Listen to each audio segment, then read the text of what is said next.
दोस्तों, यह एक नई कहानी है जो आपको बेहद पसंद आएगी, तो प्लीज़ पूरा ज़रूर सुनिएगा। प्रीति खिड़की पर खड़ी होकर चांद को देख रही थी कि तभी उसे दरवाजे पर एक आहट हुई। वह डर कर अपने आप में सिमट गई। अमित ने कमरे के अंदर जैसे ही आकर सिटकिनी लगाई, प्रीति का चेहरा गुस्से से लाल हो गया। अमित सिटकिनी बंद करके जैसे ही मुड़ा, वैसे ही प्रीति ने गुस्से में अपना दुपट्टा उतार दिया और बोली, लीजिए मना लीजिए अपने सुहाग रात, इसलिए तो आपने मुझसे शादी करी है ना। मना किया था, आपसे अपनी दोस्ती का वास्ता दिया था कि आप इस शादी से इनकार कर दीजिएगा, लेकिन नहीं, आपको तो महान बनना था यह शादी करके। लीजिए, आपकी हसरत पूरी हो गई, अब मनाइए सुहाग रात।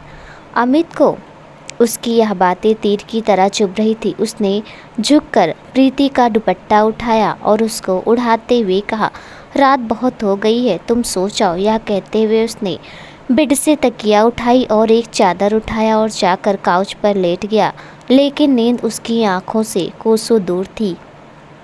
इधर प्रीति बोझिल कदमों के साथ बेड पर बैठ गई। पूरा बेड गुलाब के फूलों की लड़ियों से सजाया हुआ था। उसने गुस्से से उन लड़ियों को तोड़ दिया और बेड के कोने पर बैठ गई। उसकी आंखों से आंसू बह रहे थे। वह अपने आप को बहुत बेबस महसूस कर रही थी। रोते रोते कब उसकी आंख लग गई, उसको पता ही नहीं चला। इधर काउच पर लेटे लेटे अमित उसको देख रहा था और अपनी बेबसी को महसूस करते वह मन में यही सोच रहा था कि आज मैं कितना मजबूर हूँ कि चाहकर भी तुम्हारे आंसू नहीं पहुँच सकता। तुम मुझे कभी समझ ही नहीं पाई। अमित ने जब यह देखा कि प्रीति सो गई है, तो वह धीरे से उठा और उसके सर के नीचे तकिया लगाई और चादर उड़ाकर लाइट्स बंद करके काउच पर आकर सो गया। भोर हो गई थी। कोयल की कूकने सुबह होने का आभास हो गया था। कमरे में सूरज की हल्की हल्की सी रोशनी आ रही थी। अमित और प्रीति दोनों ही सो रहे थे कि तभी दरवाज़ा खटकने की आवाज़ हुई, जिसे सुनकर दोनों की ही नींद खुल गई। प्रीति जैसे ही दरवाज़ा खोलने के लिए उठी, अमित तुरंत उठकर अपना तकिया चादर लेकर बेड के एक कोने में लेटकर सोने का अभिनय करने लगा। प्रीति ने दरवाज़ा खोला तो देखा सामने उसकी सासू माँ खड़ी थी। प्रीति ने धीरे से उनके पैर छुए। प्रीति की सासू माँ मालती ने कहा, बेटा माफ़ कीजिएगा, वाह मिष्टी जग गई है और जिद कर रही है कि उसे माँ के हाथ से ही दूध पीना है, इसलिए आपको जगाना पड़ा। प्रीति ने कहा, माँ आप मुझसे माफ़ी क्यों मांग रही हैं, मिष्टी कहाँ है। मालती प्रीति की सूजी आंखें और आंसुओं के निशान देखकर समझ गई थी कि वह पूरी रात रोई है। मालती ने प्रीति के हाथ को पकड़कर पूछा, बेटा आप खुश तो हैं ना। प्रीति ने सर झुकाकर हाँ का जवाब दिया। मालती ने कहा, आप हमेशा खुश रहिएगा। मैंने सुमित से वादा किया है कि आपके आँखों में एक भी आंसू नहीं आने दूंगी। अब आप 2 मिनट रुकिए, मैं मिष्टी को लेकर यहीं आ रही हूँ। घर में आपके बुआ दादी सब बैठी हैं, उनको अच्छा नहीं लगेगा कि आप बिना नहाए बाहर आ जाएं। प्रीति वहीं दरवाजे पर खड़ी होकर इंतजार कर रही थी। मालती जी 2 साल के मिष्टी को लेकर आई और प्रीति के गोद में देते हुए प्रीति से बोली, अपनी मम्मा के साथ थोड़ी देर खेलो मेरी राजकुमारी, मेरी रानी बिटिया। उसके बाद प्रीति को बोतल पकड़ाते हुए बोली, आप इसको दूध पिला दीजिए, फिर हम ले जाएंगे, तब तक आप नहा लीजिएगा। प्रीति ने सर हिलाकर हाँ का जवाब दिया और मिष्टी को लेकर अंदर आ गई। मिष्टी ने जैसे बेड पर अमित को देखा तो वह प्रीति की गोद से उतरकर उसके पास चली गई और अपनी तोतली जुबान में कहने लगी, चाचा चाचा उठो, हमें भगवान जी के पास जाना है जहाँ पापा गए हैं। मिष्टी की यह बात सुनकर प्रीति की आंखों में आंसू आ गए तो अमित ने उसके गले लगाते हुए कहा, पहले आप अपने चाचा को गुड मॉर्निंग बोलिए और फिर यह दूध पी लीजिए, फिर हम दोनों घूमने चलेंगे। मिष्टी ने अमित को गुड मॉर्निंग बोला, फिर वह उसकी गोद में लेटकर दूध पीने लगी तो प्रीति उठकर वॉशरूम में जाकर नहाने चली गई। अमित मिष्टी के बालों को सहलाता हुआ सोच रहा था कि ज़िंदगी में कभी क्या से क्या हो जाता है पता नहीं।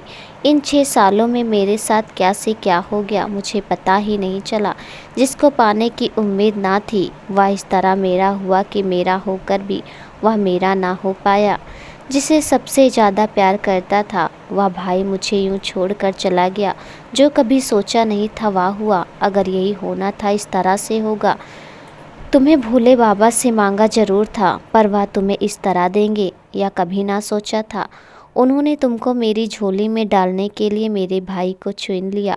यही सोचकर उसकी आंखों में नमी आ गई थी। मैं तो बहुत दूर चला गया था तुम्हारी दुनिया से, फिर क्यों ऐसा हुआ? मैंने तो भोलेनाथ की मर्जी मानकर अपने मन को समझा लिया था, तो फिर क्यों मेरे साथ ऐसा हुआ? तभी मिष्टी ने अमित के गालों को छूते हुए कहा, चाचा आप रो क्यों रहे हो? मिष्टी अमित मिष्टी के हाथों को अपने हाथ से पकड़ते हुए कहा, नहीं बेटा, मैं रो नहीं रहा, मैं तो बस अपनी प्यारी मिष्टी को देख रहा हूँ। तब तक प्रीति नहाकर निकल आई थी।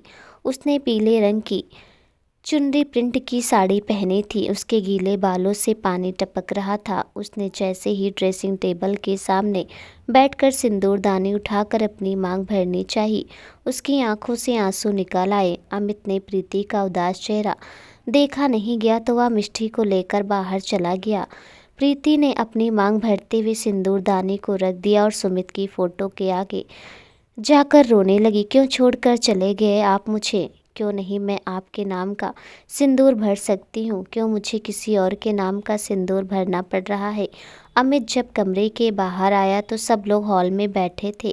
वह मिष्टी को खिलाते खिलाते बाहर आ गया। मिष्टी अमित से बोल रही थी, चाचा हम लोग घूमने कब चलेंगे? तभी अमित की बुआ ने कहा, अरे ओ मेरी राजकुमारी, अब यह तुम्हारे चाचा नहीं तुम्हारे पापा हैं। मिष्टी रोते हुए बोली, नहीं यह मेरे चाचा है, मेरे पापा भगवान के पास गए हैं। मेरी मम्मा ने मुझे बताया था, आप झूठ बोल रही हैं।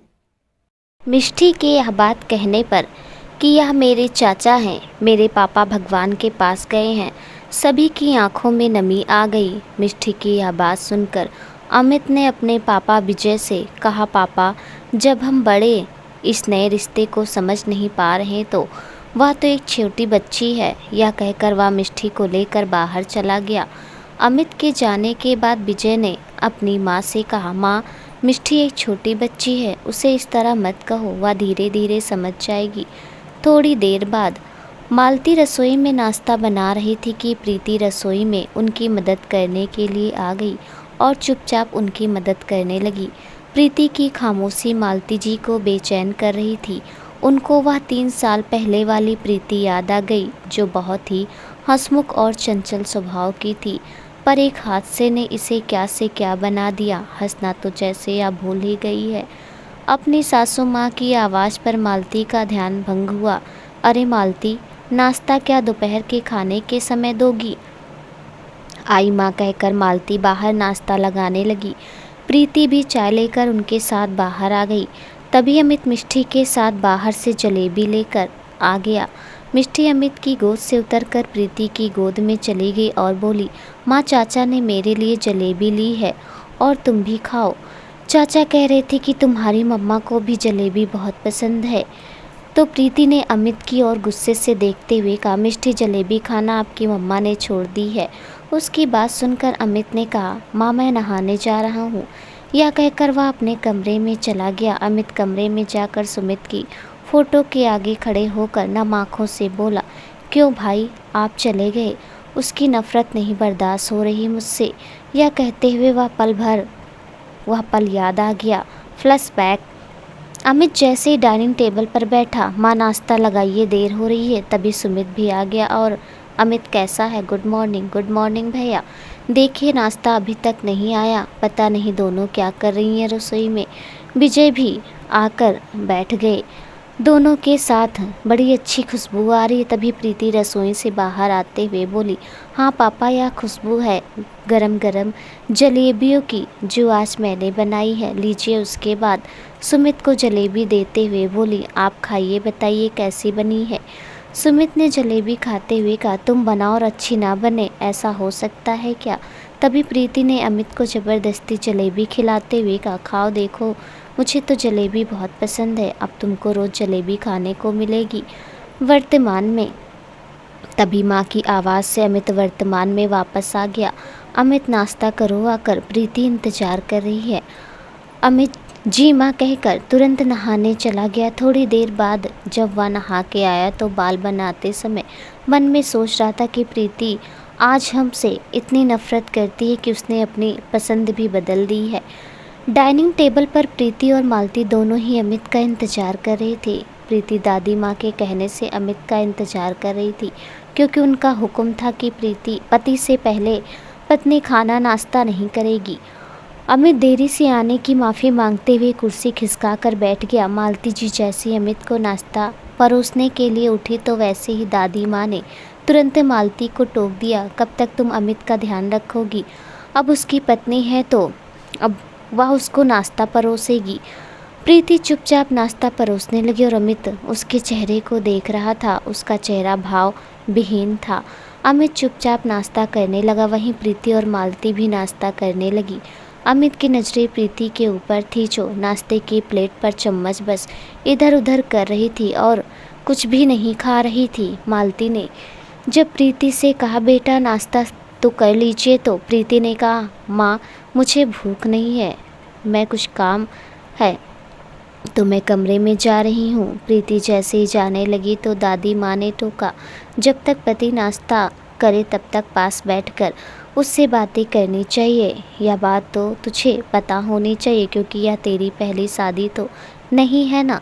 दादी की यह बात प्रीति के दिल में चुभ गई और वो गुस्से में अमित को देख रही थी। अमित नाश्ता करके उठा और उसने अपने पिता से कहा, पापा मेरी छुट्टियां ख़त्म हो रही हैं और मुझे वापस जाना है। विजय जी ने कहा, पर बेटा इतनी जल्दी? पर क्यों, तुम्हारी छुट्टी तो अभी बची है। मालती जी ने उनकी बात काटते हुए कहा, बेटा आज शाम को तुम दोनों को मंदिर भगवान को चढ़ावा चढ़ाने जाना है और कल सुबह सत्यनारायण की पूजा है, जिसमें तुम दोनों को ही बैठना है। अमित, पर माँ मैंने आपसे मना किया था। तभी दादी माँ बोल पड़ी, बेटा यह हमारे घर की परंपरा है, विवाह के बाद नवविवाहित जोड़े से भगवान को चढ़ाया जाता है चढ़ावा और सत्यनारायण जी की कथा सुनी जाती है, इसलिए तुम इसे टाल नहीं सकते। अमित, तो मैं कल रात की ट्रेन से चला जाऊंगा। विजय अमित की कंधे पर हाथ रखते हुए बोले, बेटा इतनी जल्दी नहीं आप जा सकते, आपके साथ प्रीति और मिष्टी भी जाएंगे तो उन्हें भी तैयारी के लिए समय चाहिए। प्रीति ने यह सुनकर विजय की तरफ देखा तो अमित भी बोला, पापा, पर अमित की बात काटते हुए विजय जी बोले, मैं कुछ नहीं सुनना चाहता, तुमने मिष्टी और प्रीति को लेकर जाना है। प्रीति आंखों में नमी लिए हुए अपने कमरे में चली गई और सुमित की फ़ोटो के आगे आकर रोने लगी। कैसे जिए बिना आपके? माँ पापा ने उनके साथ जाने के लिए कहा। तभी अमित भी कमरे में आ गया। प्रीति अमित को देखती है तो अलमारी की ओर मुँह करके कपड़े सही करने लगती है। अमित प्रीति के पास आकर कहता है, मैं तुमसे कुछ कहना चाहता हूँ। प्रीति गुस्से से अब भी कुछ कहने को बाकी रह गया है। अमित, हाँ बहुत कुछ कहना है, मैं सब कुछ सह सकता हूँ, पर तुम्हारी नफ़रत नहीं। प्रीति, नफ़रत? हाँ नफ़रत करती हूँ मैं तुमसे बहुत। तुम्हें तो मैं अपना सबसे अच्छा दोस्त मानती थी, सबसे ज़्यादा विश्वास करती थी, पर अरे हाँ, मैं तो भूल गई कि तुम मुझे दोस्त मानते ही कहाँ हो। तुम तो किसी लड़की से प्यार करते थे, तुमने तो आज तक उसका नाम तक नहीं बताया। और एक बात ध्यान रखना, तुम मेरा शरीर हासिल कर सकते हो पर मेरा प्यार नहीं। अमित प्रीति की तरफ पीठ करके गुस्से से अपनी मुट्ठी भींचते हुए, नहीं बताया था उस लड़की का नाम, क्योंकि उसकी शादी हो गई थी, नहीं कर सकता था उसको मैं रुसवा। और हाँ, तुम्हारी गलतफहमी दूर कर दूं, यह अमित सक्सेना का वादा है तुमसे। तुम चाहोगी भी तो तुम्हें हाथ नहीं लगाऊंगा। प्रीति उसके सामने आते हुए रोते हुए, तुम उस लड़की से इतना प्यार करते थे कि तुमने कभी शादी ना करने का फ़ैसला किया था। तुम तो प्यार करते थे, मेरी तो शादी हुई थी सुमित से, मैं कैसे कर सकती थी दूसरी शादी? बोलो अमित, जब मैंने तुमसे कहा था कि मना कर दो इस शादी के लिए तो क्यों हाँ कहा? बोलो अमित, बोलो। अमित गुस्से से, क्योंकि मुझे अभी अमित अपनी बात पूरी कर पाता कि तभी मिष्टी वहाँ आ गई और बोली, चाचा मम्मी रो क्यों रही हैं? क्या हुआ, आप दोनों में कट्टी हुई है? अमित अपने गुस्से को शांत करते हुए मिष्टी को गोद में उठा लेता और उससे प्यार से बोला, नहीं, हम दोनों के बीच में कोई कट्टी नहीं हुई है। बस आपकी मम्मा मेरी किसी बात से मुझसे नाराज़ हैं। मिष्टी अमित के गालों को हाथ लगाते हुए बोली, चाचा, मेरी मम्मा बहुत अच्छी हैं। पहले डांटती हैं, गुस्सा होती हैं, पर बाद में बहुत प्यार करती हैं। आपको भी मम्मा बहुत प्यार करेंगी। क्यों? मम्मा प्यार करेंगी चाचा को। बोलो मम्मा। प्रीति गुस्से से मिष्टी को डांटते हुए बोली, आजकल आप कुछ ज़्यादा ही बोलने लगी हैं। बहुत दिमाग खराब हो गया है आपका। चलो जाओ अपनी दादी के पास। प्रीति की इस डांट सुनने के बाद मिष्टी रोते हुए जाने लगी तो अमित ने उसको गोद में उठा लिया और बहुत ही प्यार से बोला, मिष्टी, अभी आप अपने चाचा को समझा रहे थे ना कि आपकी मम्मा को गुस्सा आ जाता है। आपकी मम्मा हमसे किसी बात पर नाराज़ है, इसलिए गुस्सा हो गई। आप दादी के पास जाइए, हम बस थोड़ी देर में आ रहे हैं और आपको अच्छी सी कहानी सुनाएंगे। और अब आप मुस्कुराइए जल्दी। मिष्टी अपने चाचा की बात को सुनकर मुस्कुराने लगी और अपने चाचा को गाल पर एक किस्सी देकर चली गई। मिष्टी के जाते अमित ने प्रीति के दोनों कंधों को पकड़ते हुए उसको दीवार पर लगा दिया और उससे गुस्से में कहा, तुम्हारी नाराज़गी मुझसे है। तुम मुझ पर जितना चाहे गुस्सा निकाल सकते हो, लेकिन अगर आज के बाद मिष्टी को कुछ भी कहा तो फिर तो तुम मेरा गुस्सा अच्छी तरह जानती हो। यह मत भूलो, तुम मिष्टी मेरी जान हो। जब से हुई है तब से मैं उसे अपनी बेटी मानता हूँ, चाचा हूँ उसका, और आज तुमसे शादी हो जाने के बाद पापा भी हो गया हूँ। तुम मानो या ना मानो, यह सच्चाई कभी नहीं बदल सकती, इसलिए आज के बाद मेरा गुस्सा कभी मिष्टी पर नहीं निकालोगी, समझी तुम। यह कहकर अमित गुस्से से कमरे से निकल गया और प्रीति उसके गुस्से को देखकर सहम गई। अमित के जाते ही वह सुमित की फ़ोटो के पास गई और रोते हुए बोली, क्या करूँ मैं, आप ही बता दीजिए। सब कुछ उलझ कर रह गया है, क्या करूं मैं। इधर अमित मिष्टी को अपने पास लिटा लेता है और उसको कहानी सुनाने लगता है। यह देखकर मालती जी की आंखों में सुकून होता है, क्योंकि अमित के कारण वह सुमित को भूलने लगी है। शाम हो चुकी थी। मालती ने प्रीति को आवाज़ देते हुए कहा, प्रीति, तैयार होकर आ जाओ, तुम्हें मंदिर जाना है अमित के साथ, जल्दी तैयार हो। यह कहकर अमित को भी जगाने गई, जो हॉल में मिष्टी के साथ सो रहा था। मिष्टी को अमित के पास सुकून से सोते देखकर मालती जी को बहुत खुशी हुई। उन्होंने धीरे से अमित को उठाया। अमित, उठो बेटा, आपको मंदिर जाना है। अमित ने अपनी माँ से कहा, पर जाना ज़रूरी है क्या? तो उसकी माँ ने कहा, हाँ बेटा, जाना ज़रूरी है, वरना हम आपसे कहते ही नहीं। अब जल्दी से जाइए और कुर्ता पैजामा पहनकर तैयार हो जाइए। जी माँ, कहकर अमित धीरे से उठा और अपने कमरे में चला गया। अमित जैसे कमरे में पहुंचा, प्रीति तैयार होकर नीचे की तरफ जा रही थी। अमित ने उसे बिना ध्यान दिए अपना कुर्ता पैजामा अलमारी से निकाला और वॉशरूम में तैयार होने लगा। प्रीति और अमित दोनों ही नीचे तैयार होकर आ गए थे। दोनों ही मंदिर चले गए थे, पर दोनों के ही बीच में कोई भी बातचीत नहीं हुई। दोनों लोग जब मंदिर में चढ़ावा चढ़ा रहे थे, तब पंडित जी ने उन्हें आशीर्वाद देते हुए कहा, सदा सुहागन रहो, तुम दोनों के जीवन में हमेशा प्यार बना रहे, तुम दोनों एक दूसरे के लिए ही बने। माता रानी तुम दोनों के ऊपर हमेशा अपनी कृपा बनाए रखें। दोनों चुपचाप माता रानी को प्रणाम करके पंडित जी के चरण स्पर्श करके घर को लौट आए, पर दोनों के बीच में कोई भी बातचीत नहीं हुई। शाम को सत्यनारायण भगवान की कथा पूजन हुआ, पर इस बीच पर दोनों की कोई बातचीत नहीं हुई। उन दोनों को खामोशी को पूरा परिवार नोटिस कर रहा था। सत्यनारायण की कथा में प्रीति के माता पिता और अमित की बहन शिखा भी आई थी। दोनों लोग ने बस एक औपचारिकतावश कथा में पूजन किया था। प्रीति के माता पिता यह समझ रहे थे कि प्रीति किन हालातों से गुजर रही है। कथा पूजन की समाप्ति के बाद प्रीति जब अपने कमरे में गई तो उसकी माँ और उसके पिता भी उससे मिलने गए। प्रीति के पिता ने प्रीति के सर पर हाथ रखते हुए कहा, बेटा, हमें पता है कि कल आप अमित के साथ जा रही हैं। हम जानते हैं आप जिस रिश्ते में अमित के साथ बंधी हैं उसे स्वीकार करना अभी आपके बस में नहीं है। हम बस आपसे इतना कहना चाहेंगे, ज़िंदगी बार बार किसी को मौका नहीं देती। सुमित आपका भूतकाल थे, आपका पास्ट थे, अमित आपका वर्तमान है, और हर इंसान को अपने वर्तमान के साथ जीना पड़ता है। प्रीति की माँ ने भी प्रीति से कहा, बेटा, तू यह सोच, तेरी बेटी को एक माँ के साथ एक पिता का भी प्यार मिलेगा। एक लड़की के लिए अकेली ज़िंदगी बिताना बहुत कठिन होता है। अमित बहुत अच्छा है, कॉलेज के समय से तुम्हारा बहुत अच्छा दोस्त भी है। हम लोगों ने जो भी फैसला तुम्हारे लिए किए हैं वह तुम्हारे भले के लिए है। हो सके तो हमेशा ज़िंदगी में आगे बढ़ो। तुम खुश रहोगी तो तुम्हारे माता पिता को भी खुशी होगी। आगे तुम खुद समझदार हो। प्रीति के माता पिता उसे समझाकर चले गए थे। जाने से पहले शिखा भी प्रीति से मिलने आई। प्रीति ने शिखा को देखकर अपने गले लगा लिया और कहा, शिखा, कोई भी हमें नहीं समझता। हर व्यक्ति मुझे इस रिश्ते में आगे बढ़ने को कह रहा है। मुझे इस बात का सबसे ज़्यादा दुख है कि जिस पर मैं सबसे ज़्यादा भरोसा करती थी, जिसको मैं सबसे ज़्यादा अपना पक्का दोस्त मानती थी, उसने मुझे धोखा दिया। जब मैंने उसे मना कर दिया था कि विवाह के लिए मना कर दो, तो फिर उसने उस विवाह के लिए क्यों हाँ किया? शिखा ने प्रीति के दोनों हाथों को अपने हाथों में लेते हुए कहा, भाभी, आज मैं आपको वह सच बता रही हूँ जो आपको पता नहीं है। फ्लैशबैक। अमित अपनी माँ के कमरे में आते हुए, माँ, आपने बुलाया मुझे?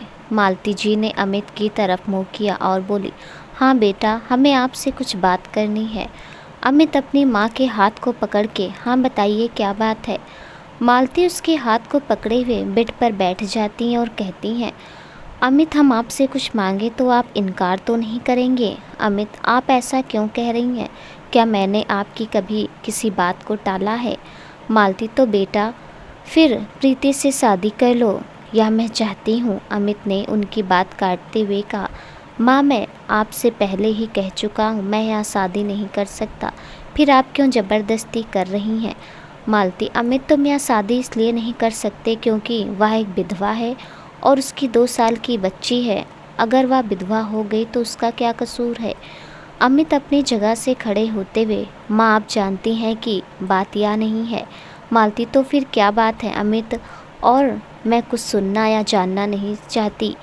इसे तुम मेरी प्रार्थना समझो या आदेश। तुम्हें प्रीति से शादी करनी पड़ेगी। और हाँ, अगर तुम नहीं करते हो तो यह सोच लेना, सुमित के साथ तुम्हारी माँ भी चली गई, क्योंकि अगर तुम यह शादी नहीं करोगे तो मेरा मरा हुआ मुँह देखोगे। अमित चिल्लाते हुए, माँ, मालती, सही सुना तुमने, अब फैसला तुम्हारे हाथ में है। तुम्हारी शादी हो या मेरी अर्थी निकले। अमित यह सुनते ही गुस्सा आते हुए शिखा के कमरे में चला गया और शिखा के पास बैठकर रोने लगा। शिखा, तुम तो सब जानती हो कि मैं यह शादी क्यों नहीं करना चाहता। प्रीति ने मुझसे वादा लिया है कि मैं इस शादी से इनकार कर दूं। माँ की इस जिद ने मुझे इतना मजबूर कर दिया है कि मैं अपने भाई को तो खो चुका हूँ, अब अपनी माँ को नहीं खोना चाहता। जानता हूँ मेरे हाँ कहने के बाद प्रीति मुझसे नफरत करेगी, पर मैं अपनी माँ को नहीं खो सकता। जाकर माँ से कह दो मैं शादी के लिए तैयार हूँ। कहानी वर्तमान में। प्रीति यह सब सुनकर आश्चर्यचकित हो जाती है। शिखा प्रीति के दोनों हाथों को पकड़ते हुए, भाभी, क्या कोई विधवा हो जाए तो उसे नई जिंदगी जीने का कोई हक नहीं है? भाभी, मिष्टी को भी एक माँ के साथ एक पिता का प्यार मिलेगा। अमित भैया की कोई गलती नहीं है। आप यहाँ से जा रही हैं तो मैं बस आपसे यही प्रार्थना कर रही हूँ कि आप एक नए सिरे से ज़िंदगी शुरू कीजिए। आप खुश होंगी तो मुझे खुशी होगी और सुमित भैया की आत्मा को भी शांति मिलेगी। अमित भैया की कोई गलती नहीं है। अगर आपने अपना पति खोया है तो उन्होंने भी अपना बड़ा भाई खोया है, या तो सोच लीजिए। प्रीति की आंखों से आंसू बह रहे थे। उसने अपने आंसू पोंछते हुए कहा, शिखा, मैं जानती हूँ जो तुम कह रही हो वह सच है, पर अमित किसी लड़की से प्यार करता है और उसी के कारण उसने शादी ना करने का फैसला किया था। फिर मैं किसी और की जगह कैसे ले सकती हूँ? शिखा मन में, भाभी, आप ही तो वह लड़की हैं जिसे भैया प्यार करते हैं, पर भैया की कसम के कारण मैं आपको बता ही नहीं सकती कि वह कितने दर्द से गुजरे हैं। शिखा ने कहा, भाभी, वैसे भी उस लड़की की शादी हो गई है तो भैया को आज नहीं तो कल किसी न किसी से शादी करनी ही पड़ती। अब मैं कुछ नहीं जानती। जब आप दिवाली पर वापस आएंगे तो मुझे आप दोनों के बीच में सब कुछ ठीक चाहिए। यह कहकर शिखा वहाँ से चली जाती है। रात का वक्त। विजय, अमित, जल्दी करो बेटा, आपकी ट्रेन है। प्रीति और मिष्टी कहाँ है बेटा? आइए, समय हो रहा है। तभी अमित 2 सूटकेस पकड़ते हुए बाहर आ जाता है। अमित मालती और विजय जी के पैर छूता है। उसके बाद वह अपनी दादी माँ के भी गले लगता और सूटकेस लेकर बाहर गाड़ी में रखने लगता है।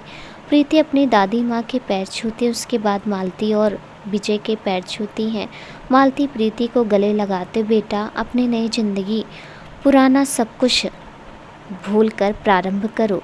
अमित और मिष्टी दोनों ही तुम्हारी जिम्मेदारी हैं। मिष्टी अपने दादी और बाबा के गालों में प्यार करके कहती है, दादी बाबा आप दोनों अपना ख्याल रखिएगा और हमसे रोज़ फ़ोन पर बात कीजिएगा और हमसे मिलने भी आइएगा। दोनों उसकी बात सुनकर भावुक हो जाते हैं।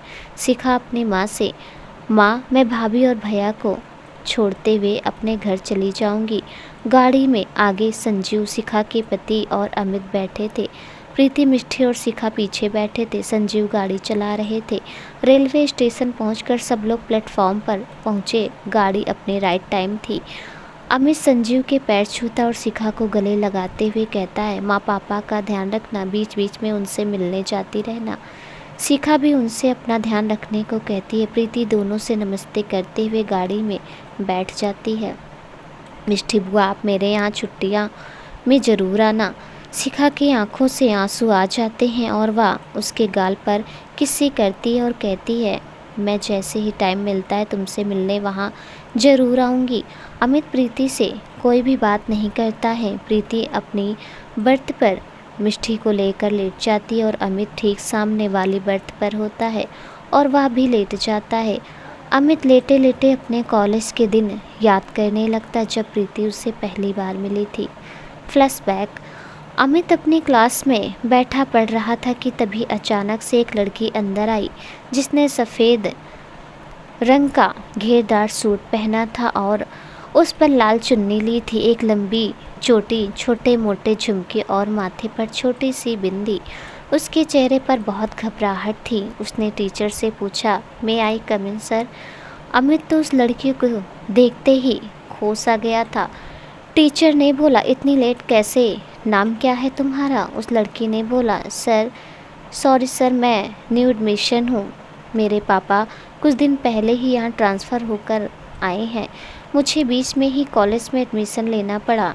मेरा नाम प्रीति है। टीचर ने कहा, ओके तुम बैठो और किसी से भी नोट्स लेकर अपना काम पूरा कर लेना और अगर कुछ ना समझ में आए तो मुझसे पूछ सकती हो।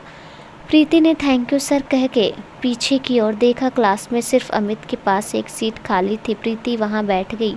अमित तो प्रीति के पास देखकर जैसे पागल सा गया। दिन बीतते गए। प्रीति भी अमित के दोस्तों के ग्रुप में शामिल हो गई थी। प्रीति और अमित की बहुत अच्छी दोस्ती हो गई थी, लेकिन अमित के दिल में प्रीति की चाह दिन पर दिन बढ़ती जा रही थी। वह कब प्रीति से प्यार करने लगा उसे पता ही नहीं चला। फाइनल एग्ज़ाम होने वाले थे। अमित ने अपने मन ही मन फैसला किया, एग्ज़ाम ख़त्म होते ही वो प्रीति से अपने दिल की बात कह देगा। जिस दिन एग्ज़ाम का लास्ट पेपर था, वह मूड बनाकर आया था कि प्रीति से अपने दिल की बात कह देगा। एग्ज़ाम ख़त्म हो गए। सब लोग हॉल के बाहर आए और बातचीत करने लगे। अमित के दोस्त ने अमित से कहा, अब तो उस लड़की का नाम बता दो जिससे तुम पिछले 2 सालों से प्यार करते हो।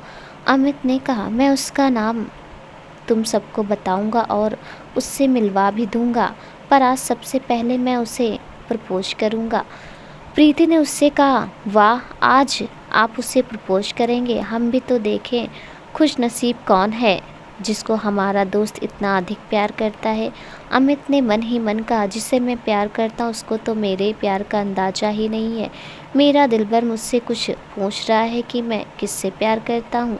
इससे पहले अमित कुछ जवाब देता, प्रीति का फ़ोन आ गया। प्रीति ने फ़ोन पर कुछ बात की और सबसे कहा, सॉरी गाइस, मेरे घर से पापा का फ़ोन था, उन्होंने मुझे थोड़ा अर्जेंटली घर बुलाया है, सो हम बाद में मिलेंगे। और हाँ अमित, जब मैं मिलूँगी तो तुम मुझे अपनी मोहब्बत का नाम ज़रूर बता देना। यह कहकर चली गई। इधर अमित जब घर आया तो उसकी माँ ने कहा, इतनी देर कहाँ लगा दी? सुनो, आज हम तुम्हारे भैया के लिए लड़की देखने जा रहे हैं, तो तुम भी साथ चलो। एक काम करो अमित, हम लोग वैसे ही लेट हो चुके हैं तो हम लोग चलते हैं। तुम जल्दी से फ्रेश होकर दूसरी गाड़ी से आ जाओ। जनेश्वर पार्क। अमित जी माँ कहकर अपने कमरे में चला गया और बाकी सब लड़की देखने। लगभग 1 घंटे बाद अमित जनेश्वर पार्क पहुंचा तो देखा उसके मम्मी पापा, शिखा और 3 लोग और थे। अमित ने सभी से नमस्ते किया और माँ से पूछा, माँ भैया कहाँ हैं? मालती जी ने मुस्कुराते हुए अमित से कहा, तुम्हारे भैया तुम्हारी होने वाली भाभी से बगल वाली पार्क में बैठकर बात कर रहे हैं। अमित बोला, ठीक है, मैं उनके पास जा रहा हूँ। इससे पहले कि विजय कुछ कहते वहाँ से चला गया जहाँ उसका भाई सुमित किसी लड़की से बात कर रहा था। अमित पीछे से उनके पास पहुँचा और बोला, भैया यह क्या चल रहा है? अकेले अकेले भाभी से बातें की जा रही है, हम भी तो देखें अपनी होने वाली भाभी को। और वह जैसे ही अमित और वह लड़की पीछे मुड़े, अमित के चेहरे का रंग उस लड़की को देखते ही बदल गया। दोस्तों, ये कहानी आपको कैसे लगी हमें कमेंट में ज़रूर बताइएगा। मिलती हूँ इसके अगले पार्ट के साथ, तब तक के लिए नमस्कार।